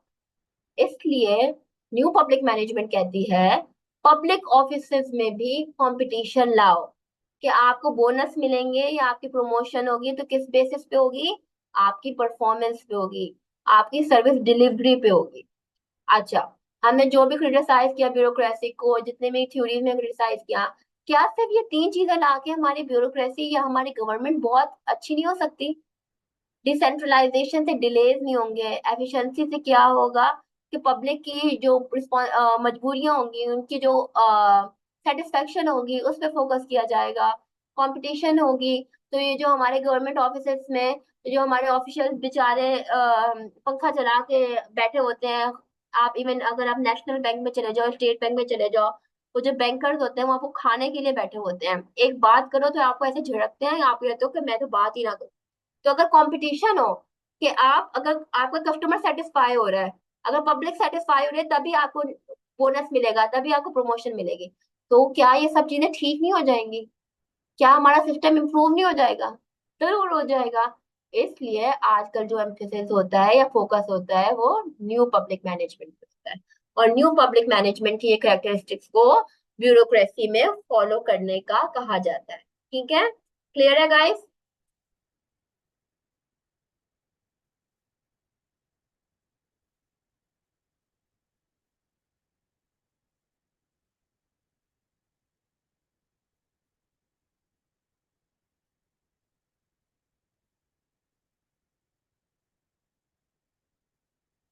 अच्छा किरण, डिसेंट्रलाइजेशन का मतलब ये है कि सेंट्रलाइज अथॉरिटी मतलब कि मैं जो भी काम करूं, मुझे जो हम गवर्नमेंट में जाते हैं, किसी भी ऑफिस में जाते हैं कि लास्ट सिग्नेचर आप इसकी स्टैंप लग के आएगी, इस इंडिविजुअल की स्टैंप लग के आएगी तो ही आपका काम हो सकेगा। ठीक है, मतलब मेरे पास अथॉरिटी नहीं है, जब तक साहब साइन नहीं करेंगे तब तक क्या होगा, तब तक आपका काम नहीं हो सकता, तब तक आपका पासपोर्ट फॉर इंस्टेंस नहीं बन सकता। पासपोर्ट की एग्जाम्पल कोई लेके चलते हैं, अगर मैं जिस इंसान के पास गई हूँ, जिस प्रोवेंस में गई हूँ, जिस ऑफिस में गई हूँ, उसके पास अथॉरिटी हो कि वो साइन कर सके या वो मेरे पासपोर्ट पे स्टैंप लगा सके, तो उसका मतलब क्या है कि उसके पास हमने अथॉरिटी को डिसेंट्रलाइज, हमने अथॉरिटी को डिवाइड कर दिया है, डिवॉल्व कर दिया है, कि तुम अथॉरिटी ले लो और जो ऑफिशियल तुम्हारे पास है तुम उसको उसका काम कर सकोगे।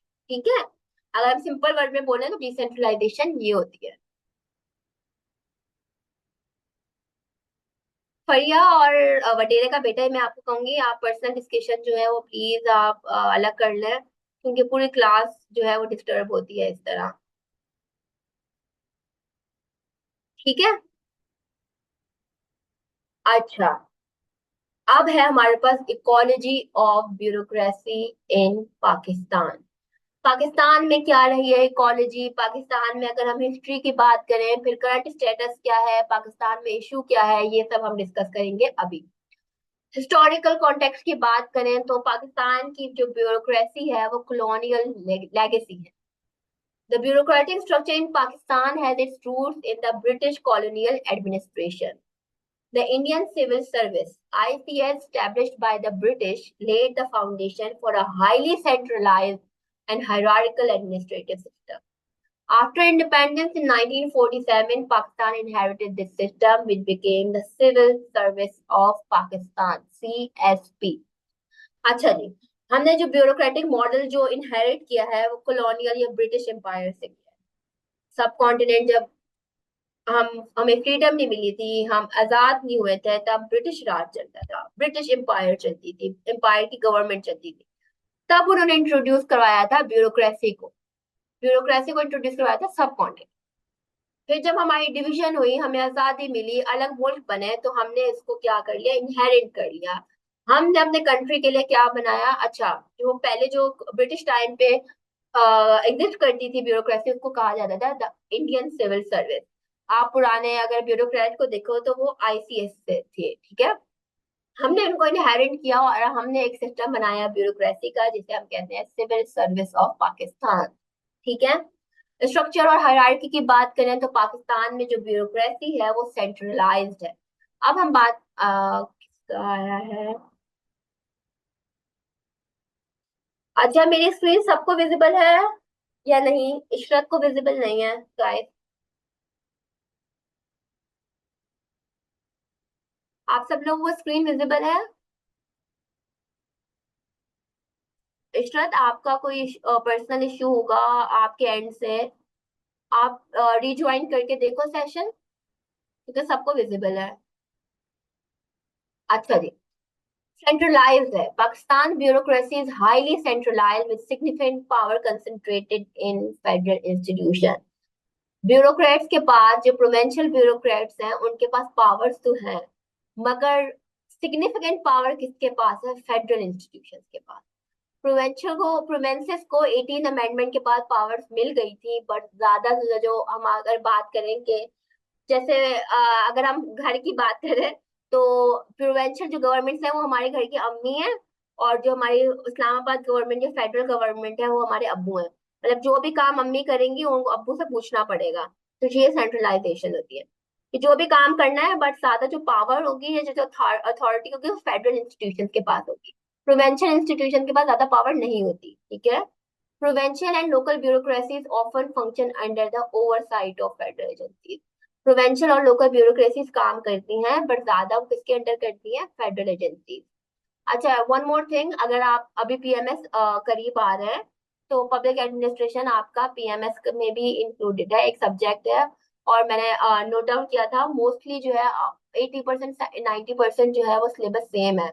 और पीएमएस में पब्लिक एडमिनिस्ट्रेशन 200 मार्क्स का है। तो आपको या ना सिर्फ सीएसएस में बल्कि पीएमएस में ये बहुत हेल्पफुल होगा, पब्लिक एडमिनिस्ट्रेशन। थैंक यू है ना। अच्छा ठीक है, हम देखते हैं पीएमएस ऑफिसर्स होते हैं, मगर ज्यादा पावर हमारे पास किसके पास होती है, सीएसएस ऑफिसर्स के पास, ठीक है। क्योंकि पाकिस्तान में जो ब्यूरोक्रेसी है वो हाईली सेंट्रलाइज्ड है, ठीक है। हायरार्की है फिर, the bureaucratic system is characterized by rigid hierarchy with clear chains of command. The top positions are occupied by the Pakistan Administrative Service (PAS) officers, formerly known as CSO. ठीक है, hierarchy है, ठीक है, highly hierarchy है। अभी हमने discuss किया chain of command को, with clear chain of command. और जो टॉप पोजीशन कौन ऑक्यूपाई करता है, पीएएस ऑफिसर।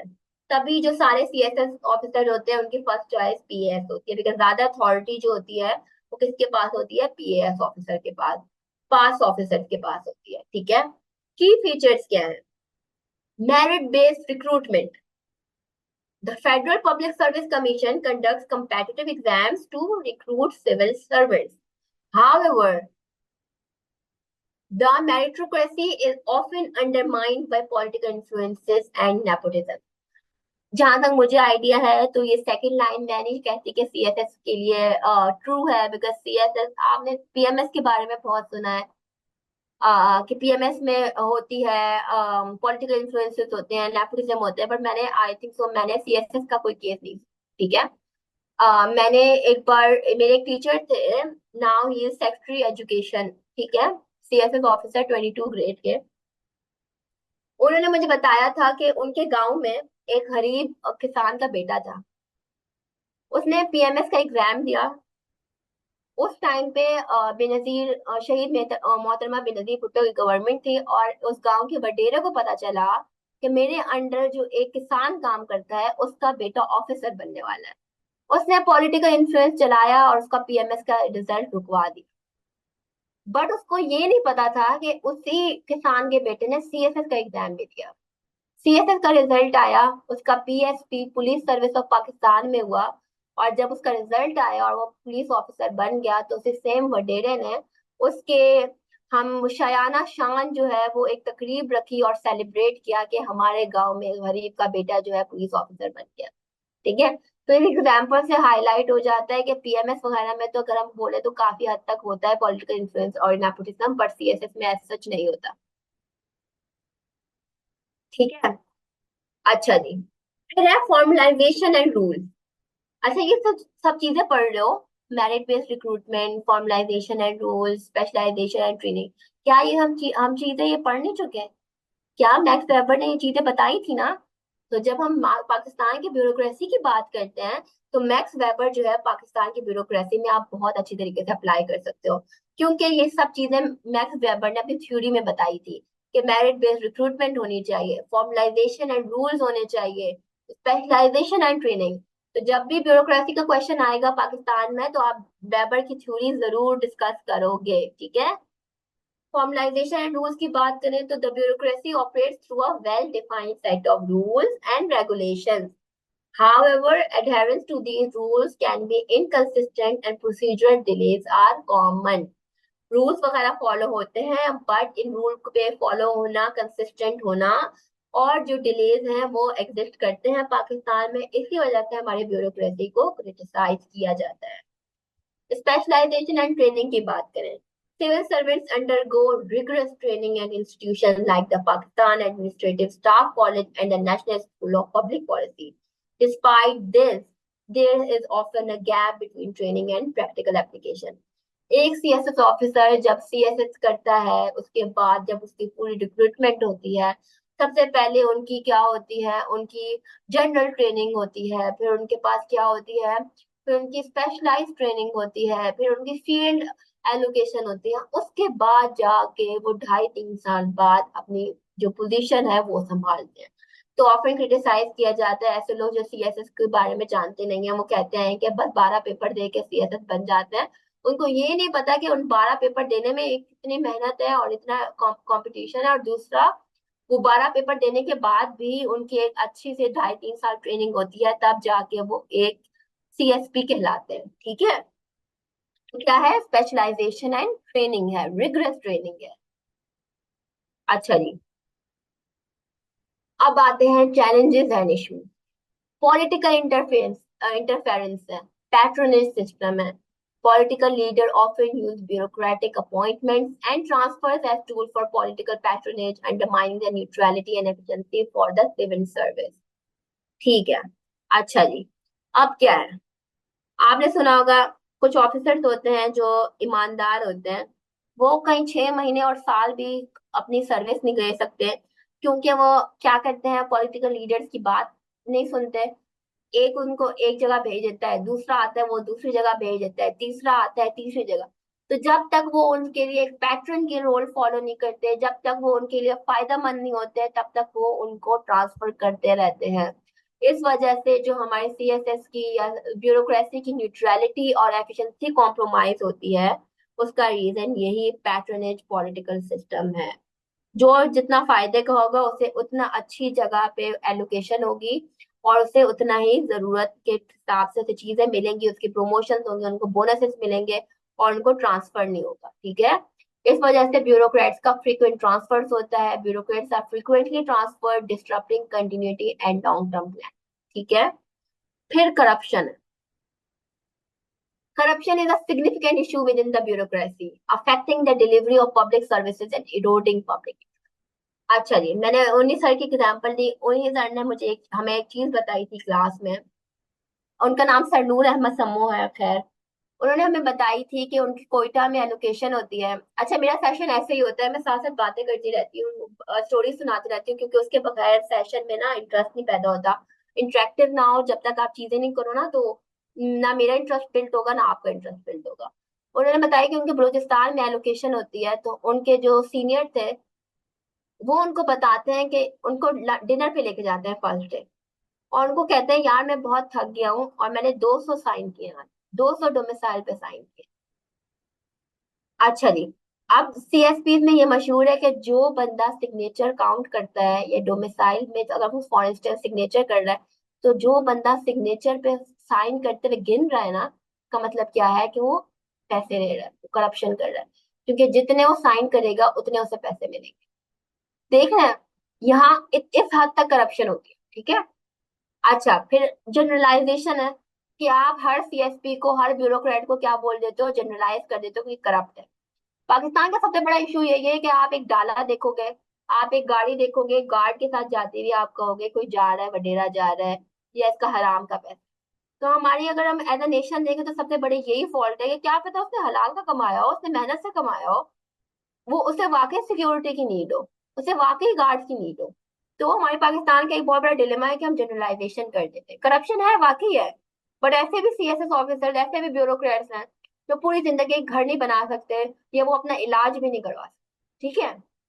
खैर, तो मैं ये बातें इसलिए बता रही हूँ कि आप ब्यूरोक्रेसी पढ़ रहे हो, आप सीएसएस एस्पायरेंट हो, आप कभी भी एक चीज को क्रिटिसाइज सिर्फ नहीं कर सकते, आपने उसके दोनों पर्सपेक्टिव बताने हैं। आपको ब्यूरोक्रेसी का क्वेश्चन आया, आप सिर्फ बुराइयां लिख के आ गए, नहीं, आपको अच्छाइयां भी लिखनी है, आपको उनके स्ट्रगल्स के बारे में भी लिखना है, आपको वो भी देखना है कि किस तरह वो मुल्क को चला रहे हैं, ठीक है। तो सीएसएस का जो भी सब्जेक्ट हो, आपको दो पर्सपेक्टिव रखने हैं, आपने सिर्फ क्रिटिसाइज नहीं करना। बिल्कुल भी डेस्परेट नहीं हूँ, मैं ब्यूरोक्रेसी की बहुत बड़ी फैन हूँ, इवन मैं एक बिगेस्ट एस्पायरेंट बोलो तो वो हूँ। इसी वजह से मैं पेपर अटेम्प्ट दे के भी सिर्फ ब्यूरोक्रेसी या सीएसएस से अटैच रहने के लिए मैं टीचिंग करती हूँ। Even though I have private job, still I am teaching you guys, because मुझे ब्यूरोक्रेसी बहुत पसंद है और मैं ब्यूरोक्रेट्स को बहुत रिस्पेक्ट करती हूँ, क्योंकि बहुत अच्छे ब्यूरोक्रेट्स हमारे मुल्क में एग्जिस्ट करते हैं, इन्हीं की वजह से हमारा मुल्क चल रहा है। मैं ये नहीं कह रही कि डाला और गार्ड्स गलत है, मैं ये कह रही हूँ कि जो लोग, दूसरे लोग होते हैं, वो क्रिटिसाइज करते हैं, ठीक है, वो क्रिटिसाइज करते हैं कि ये चीजें नहीं है, या ये देखो कौन जा रहा है। तो मैं कह रही हूँ कि ये चीजें आपको जनरलाइज नहीं करनी चाहिए, हर बड़ी गाड़ी या हर गार्ड वाले को नहीं करना चाहिए, ठीक है। जरूरी नहीं है अच्छा, ये अब बहस हो जाएगी, जरूरी नहीं है कि हर कोई इसी वजह से सीएसएस करे, मुझे बाकी सबका नहीं पता, बट आई बिलीव कि मैं तो बिल्कुल भी इस डाले और गार्ड की वजह से सीएसएस नहीं दे रही, और इन आई होप सो बहुत सारे एस्पायरेंट्स ऐसे होंगे इस क्लास में भी जो इस वजह से नहीं दे रहे होंगे। अच्छा जी, खैर हम अपने लेक्चर पे फोकस करेंगे, फजूल की और आर्ग्यूमेंट या डिस्कशन नहीं करते। Thank you Hina. अच्छा जी,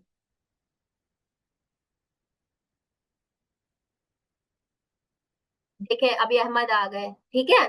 खैर हम आर्ग्यू नहीं करेंगे, हमने सिर्फ ब्यूरोक्रेसी को अगर हम क्रिटिसाइज भी कर रहे हैं, तो हम रिटन जो बुक्स में है या थ्योरीज हैं उसके अकॉर्डिंग कर रहे हैं, ओके। और मैंने अभी भी आपको यही बताया कि हमें दो पर्सपेक्टिव लेने हैं।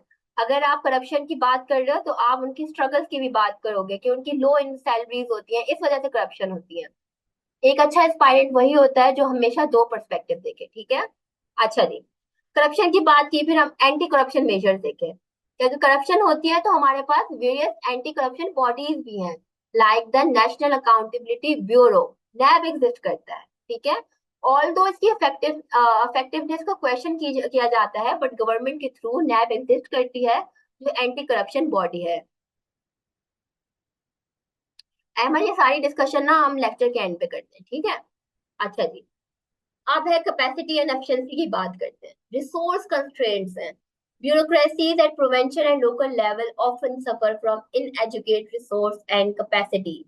अगर हम एक पब्लिक सर्वेंट की बात करें प्रोविंशियल लेवल में, वो हाईली मोटिवेटेड है, वो चाहता है कि उसके एरिया में सैनिटी का जो काम है, मसला है, वो रिजॉल्व हो सके, उसके एरिया में रोड्स अच्छे हों, उसके एरिया में जो गवर्नमेंट स्कूल्स हैं वो अच्छे तरीके से फंक्शन करें, बट उसके लिए उसके पास रिसोर्स चाहिए, और उसे रिसोर्सेज नहीं मिलते, उसे रिसोर्सेज एलोकेट नहीं होते प्रॉपरली, ठीक है।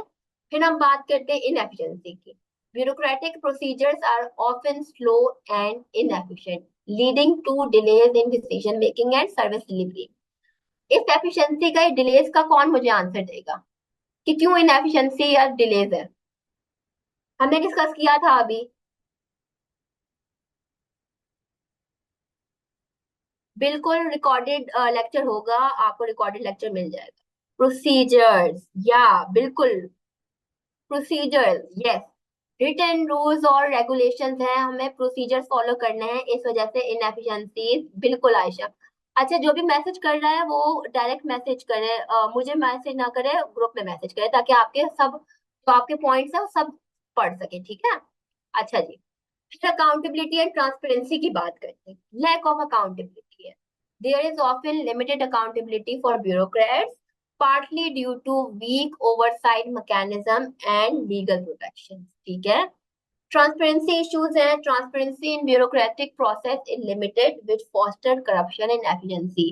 अगर एक ऑफिसर को पता हो कि वो जो जो रिसोर्सेज जहां जहां लगा रहा है, एलोकेट कर रहा है, उससे उसका हिसाब देना है, उससे उससे सवाल किया जाएगा, उससे पूछा जाएगा, तो वो करप्शन ही नहीं करेगा, क्योंकि उसे रिस्पॉन्सिबिलिटी है, उसे आंसरेबल होना है। इसलिए ट्रांसपेरेंसी इंश्योर करनी चाहिए। और ब्यूरोक्रेसी में अगर हम पाकिस्तान में बात करें तो ट्रांसपेरेंसी एक बहुत बड़ा, लैक ऑफ ट्रांसपेरेंसी एक बहुत बड़ा इश्यू है। चलिए, अब आते हैं socio cultural factors.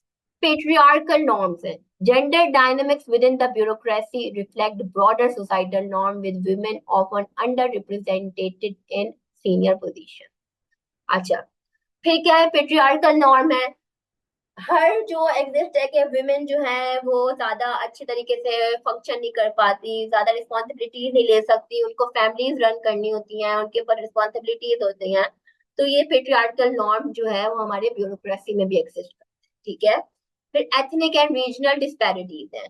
Representation of various ethnic and regional groups within the bureaucracy can be uneven, leading to perception of bias and marginalization. हमारे में कोटा है, बट क्या अगर हम बात करें सिंध की बात करें या अगर हम बलूचिस्तान की बात करें, तो यहाँ के जो लोग हैं वो इस कोटा से खुश हैं? नहीं, क्योंकि आप देखते हो ज्यादा जो सीट्स होती है according to the population Punjab को मिलती हैं, वो उसके बाद कहाँ मिल रही, केपीके को भी मिल रही होती हैं। इसलिए जो हमारे एथनिक और रीजनल डिस्पैरिटीज हैं, जो हमारे मुल्क में हर लेवल में एग्जिस्ट करती हैं, वो ब्यूरोक्रेसी में भी एग्जिस्ट करती है, ठीक है? अच्छा, अब रिसेंट रिफॉर्म्स और डेवलपमेंट्स की बात करें। सिविल सर्विस रिफॉर्म्स आए। Efforts have been made to reform the civil service, focusing on improving merit based recruitment, enhancing training and increasing accountability. However, implementation has been inconsistent. Digitalization, हमने passport की पूरे lecture में example ली। आप लोगों ने ई passport का सुना है? या पासपोर्ट जो है वो रिन्यू अगर आपने करवाने हैं तो आप घर बैठे करवा सकते हो, आप ऑनलाइन करवा सकते हो। तो अब क्या हो गया? डिजिटलाइजेशन आ रही है, ठीक है? अगर हम बात करें, अगर आपको कोई टैक्स पे करना है, या अगर आपको कोई फॉर इंस्टेंस मोटरवे के चार्जेस पे करने हैं, आपको बिल पे करना है, आप कैसे कर सकते हो? आप फॉर इंस्टेंस जैस कैश की ऐप खोलोगे और आप मोटरवे के चार्जेस दे दो, आप बिल के दे दो, आप कुछ भी कर सकते हो। तो डिजिटलाइजेशन तो पाकिस्तान में आई है, काफी हद तक आई है, और काफी इनिशिएटिव लिए जा रहे हैं टू इम्प्रूव इट। अच्छा जी, अब सबसे सिग्निफिकेंट, और अगर हम बोलें कि सबसे प्राइम एग्जांपल फेडरेशन की है पाकिस्तान में, that is 18th amendment, devolution of power. The 18th amendment to the constitution aimed to devolve power to the provinces, potentially reducing centralization and improving local governance. 18th amendment आती है हमारे पास 2010 में। 18th amendment के through various functions और powers किसको devolve कर दिए गए हैं? प्रोविंसेस को डिवॉल्व कर दिए गए हैं। बट अनफॉर्चुनेटली अभी भी काफी ज्यादा हमारी फंक्शंस जो है वो हमारी फेडरल ब्यूरोक्रेसी चलाती है, क्योंकि वो क्या है, वो नहीं चाहते हैं कि अथॉरिटी या फंक्शनिंग उनसे ले ली जाए, उनसे पावर ले ली जाए, ठीक है? बट अगर हम असिस्टेंट कमिश्नर से स्टार्ट होते हैं ना। अच्छा जी, अच्छा, मुझे आउटलाइन डिस्कस करनी थी क्वेश्चन में, बट अब हमारा ऑलरेडी 1.5 आवर्स का लेक्चर हो गया है, ठीक है। तो इंशाल्लाह जब हम सेशन स्टार्ट करेंगे तो हम आउटलाइन ज्यादा से ज्यादा सॉल्व करेंगे। अनफॉर्चुनेटली आज जो है वो हमारा ये आउटलाइन नहीं डिस्कस हो सकेगी। अच्छा जी, क्योंकि आप लोगों के क्वेश्चंस भी हैं। अब जिसके जो क्वेश्चंस हैं वो क्वेश्चंस पूछे।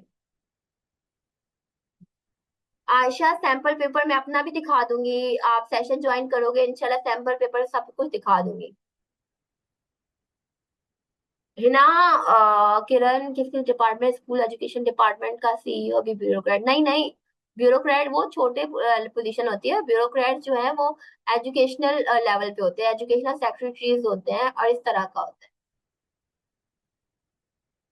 ओके अहमद, मैं अपनी ईमेल शेयर कर लेती हूँ। गाइस वेट, इसके जो जो क्यूरीज हैं related to public administration, related to CSS, related to even gender studies, क्योंकि मैं जेंडर स्टडीज भी पढ़ाती हूँ, so you guys can ask me। अच्छा जी, फिर है हमारे पास आयशा।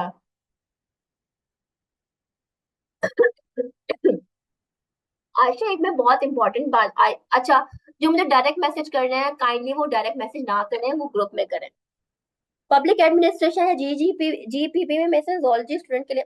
आयशा, एक सीएसएस करना है ना आपने, तो सबसे पहले जो आपकी बेसिक डिग्री है ना उसको भूल जाओ। आप अगर जोलॉजी के स्टूडेंट हो आप जोलॉजी ले लो, आप कंप्यूटर साइंस के हो आप कंप्यूटर साइंस ले लो। इसलिए मैं कह रही हूँ क्योंकि मैंने एक्सपीरियंस किया हुआ है। मैं कंप्यूटर साइंस की स्टूडेंट थी और मैं चाहती थी कंप्यूटर साइंस, पर जब मैंने सिलेबस देखा, मैंने पास पेपर देखा, तो मेरा दिमाग घूम गया। क्योंकि जो मैंने 4 साल में पढ़ा था ना, 4 साल में जो मैंने 103 या पता नहीं कितने कोर्सेज पढ़े थे, वो एक पेपर में मुझे लिख के आने थे। क्योंकि वो उस कोर्स में सब कुछ था और किसी से भी पूछ सकता था। अगर आपको सीएसएस करना है तो आप वो ऑप्शन सिलेक्ट करो जो ओवरलैप करते हो, जो सोशल साइंस के हो। पब्लिक एडमिनिस्ट्रेशन है, पॉलिटिकल साइंस है, इंटरनेशनल रिलेशन हो गया, फिर हमारे पास sociology, criminology, anthropology, social science के सब्जेक्ट करो। मैं रिकमेंड करती हूँ, बाकी आपकी अपनी मर्जी है, आपकी अपनी प्रेफरेंस है, बट आई ऑलवेज रिकमेंड कि आपको सोशल साइंस के सब्जेक्ट लेने चाहिए। अनफॉर्चुनेटली मैंने ईमेल आयशा को भेज दी, क्योंकि डायरेक्ट मैसेज आ रहे हैं तो बहुत मसला हो रहा है। मैं ईमेल अभी ग्रुप चैट में लिख देती हूँ। वेट अ सेकंड गाइस, मैं ईमेल लिख दूं फिर। Thank you Hina. अच्छा, फिर हमारे पास आते हैं अहमद। यार मैंने 2 अटेम्प्ट दिए हैं, इवन मैंने स्पेशल सीएसएस भी दिया है। मेरा एक का रिजल्ट आ गया 23 का, उसमें मेरा ऐसे क्लियर नहीं हुआ था, बाकी मेरे 11 पेपर्स क्लियर थे। अच्छा जी, फिर मैंने स्पेशल दिया, उसका भी अभी रिजल्ट नहीं आया। फिर मैंने सी 2024 दिया था, अभी मार्च में दिया है। अब मैं उसके रिजल्ट का वेट कर रही हूँ ना। या एसी कमिश्नर 17 का होता है। Ma'am can a person be eligible for C S 2020? Mariam, ये मैं ना आपको इसलिए नहीं बता सकती सही तरह, क्योंकि जब तक मुझे ये नहीं पता चलेगा ना कि आप सीरियस एस्पायरेंट हो और आप दिन में 10-12 घंटे पढ़ सकते हो, तब तक मैं आपको रिकमेंड नहीं करूँ। मैंने जुलाई में पढ़ना, मैंने अगस्त जुलाई से स्टार्ट की थी अपनी सीएसएस प्रिपरेशन, जुलाई और अगस्त से। और मेरी अटेम्प्ट थी फेब में, 2 फेब में। तो मेरे पास हार्डली 5-6 मंथ थे, बट मैंने सब कवर कर लिया था और मैंने अटेम्प्ट अच्छी दे दी थी। ऐसे ही में मैंने थोड़े से मार्क्स से रह गया था, पर मैं अच्छे से कवर कर लिया था, क्योंकि मेरी लाइफ में से एक ही एम था सीएसएस। सारी सोशल गैदरिंग, ईदें वीदें सब कुछ इंसान भूल जाता है फिर, और सिर्फ आप एक सीएसएस एस्पायरेंट बन के रह जाते हो। अगर आप ऐसा कर सकते हो तो आप या you are eligible for CSS 2025। मैं सीएसएस लीव नहीं कर रही अलीना, मैंने अटेम्प्ट दिए हैं, मैं उनका वेट कर रही हूँ। अनफॉर्चुनेटली अल्लाह ना करे, आप सब लोग दुआ कीजिएगा कि मेरा क्लियर हो जाए। अगर नहीं होता तो फिर मैं एक और अटेम्प्ट दूंगी, बट अभी नहीं, 1-2 साल बाद। क्योंकि अभी मैं अपने जो मेरा करियर है, बिकॉज मैं अभी currently masters in data science भी कर रही हूँ फास्ट यूनिवर्सिटी से, मेरा बैचलर्स इन कंप्यूटर साइंस भी फास्ट से है। ये इंट्रोडक्शन आई थिंक सो मेरा रह गया था। और मैं अभी करंटली एक फर्म में, प्राइवेट फर्म में जॉब कर रही हूँ। मैं एसक्यू इंजीनियर हूँ, ठीक है। तो मेरा प्लान है, अल्लाह ना करे अगर मेरा ये क्लियर नहीं होते तो मैं एक और अटेम्प्ट भी दूंगी। Thank you Hina. अलीना, कोई आइडिया नहीं है कब रिजल्ट आ रहा है, मुझे खुद नहीं पता। जुनैद इस्लामियात, अगर आप, मैं बोलूं अपने पर्सनल ओपिनियन से बोलूं तो आपको इंग्लिश में लेनी चाहिए, क्योंकि अगर आप 11 पेपर इंग्लिश में लिख रहे हो ना, तो जब इस्लामियात आएगा तो आप उर्दू में, आपको चीजें ही नहीं आएंगी, आप अपनी जो नॉलेज होगी ना उसे उर्दू में ट्रांसलेट ही नहीं कर पाओगे, ठीक है। तो और कहा जाता है कि इस्लामियात इंग्लिश में लो तो अच्छे मार्क्स भी आते हैं। अहमद, एक्चुअली मैं एलर्जिक हूँ तो मुझे खांसी जो है वो अक्सर ही रहती है। It's quite personal Ayesha, but I am 25। अच्छा, मेरे options political science, gender studies, public administration, sociology और क्रिमिनोलॉजी था। Very good. हम तो फिर एलमनाई हुए फास्ट कह ली ना। गुड सोर्स जो है इशरत, पब्लिक एडमिनिस्ट्रेशन की दो रिसोर्सेज हैं, दो बुक्स हैं। एक वर्चुअल यूनिवर्सिटी के नोट्स हैं, और एक बुक है वो मुझे अभी सुल्तान खान की है, आई थिंक सो, बुक मुझे क्लियर याद नहीं आ रहा नाम। जब आप सेशन ज्वाइन करोगे मैं दोनों बुक्स आपको पीडीएफ में दे दूंगी, और उसके अलावा जो अपनी मेरी स्लाइड्स हैं वो भी आपको मिलेंगे, रिकॉर्डेड लेक्चर्स भी आपको मिलेंगे। बिल्कुल भी नहीं मरियम, आप कोई कॉन्फिडेंस या एक्सपोजर नहीं, आपको एम होनी चाहिए आपके अंदर, वो जो, अगर मैं कहूँ कि आग होनी चाहिए सीएसएस ऑफिसर बनने के लिए, वो काफी होता है। सर्कल ऑफ पीपल अगर आप बोल दोगे तो आप बातों में ही लगे रहोगे, आप डिस्कशंस में लगे रहोगे, तुमने कितना कर लिया, मैंने कितना कर लिया, ये कैसे हो गया। अगर आप ऐसा सर्कल रख भी रहे हैं तो स्टडी सर्कल हो, आप लाइब्रेरी जा रहे हो तो सीरियस एस्पायरेंट के साथ बैठो। कुछ लोग होते हैं उनकी जिंदगी में कुछ नहीं रहता तो वो कहते हैं कि सीएसएस दे देता हूँ, और फिर वो सालों सीएसएस करते रहते हैं, ठीक है। तो अगर आप ऐसा सर्कल ढूंढ रहे हो जो सीएसएस करना चाह रहा हो, सीएसएस एस्पायरेंट हो, तो आप अच्छी तरह देखो कि कौन से सीरियस है। अलीना, मैं अभी नहीं कर रही, मैं अभी प्रिपेयर नहीं कर रही, मैं 1-2 साल बाद करूंगी। 2020 2024 में, 2023 में मैंने एजुकेशन वाला, याद, ऑनलाइन एजुकेशन वाला अटेम्प्ट किया था स्पेशल, और 2024 वाला लिटरली अहमद मुझे अभी याद नहीं आ रहा है, बट मैं काफी कॉन्फिडेंट हूँ अपने उस अटेम्प्ट में 2024 के, बिकॉज एक जो मैंने आउटलाइन अटेम्प्ट की थी वो सेम आउटलाइन, जो मॉडल आउटलाइंस आई थी वो एग्जैक्ट सेम मिल रही थी। Thank you Ishrat. बिल्कुल अलीना, जिस दिन मेरा लास्ट डे था यूनिवर्सिटी का, उस दिन शाम को मैं सीएसएस का पढ़ रही थी। और किसी के क्वेश्चन है? Thank you Mariam, thank you. Thank you Hina. और किसी का कोई क्वेश्चन है?